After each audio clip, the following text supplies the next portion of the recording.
حضرت سیدنا عبداللہ بن مسعود رضی اللہ تعالی عنہ حدیث کے راوی ہیں۔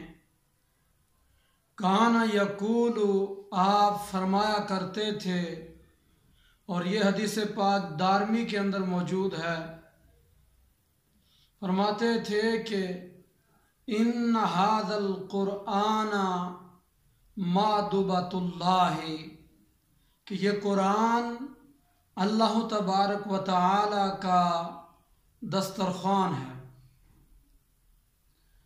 فمن دخل فیہا فہو آمن، یہ ایسا وسیع دسترخوان ہے، رحمتوں والا دسترخوان ہے کہ جو اس دسترخوان پر آ جاتا ہے، اس دسترخوان میں داخل ہوتا ہے تو وہ امن پا جاتا ہے۔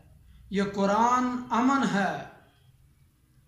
جو بھی اس قرآن کو پڑھتا ہے، جو اس قرآن سے اپنا تعلق اور اپنا ناطہ جوڑتا ہے، وہ امن پا جاتا ہے، اس کو سکون ملتا ہے، اس کو راحت ملتی ہے۔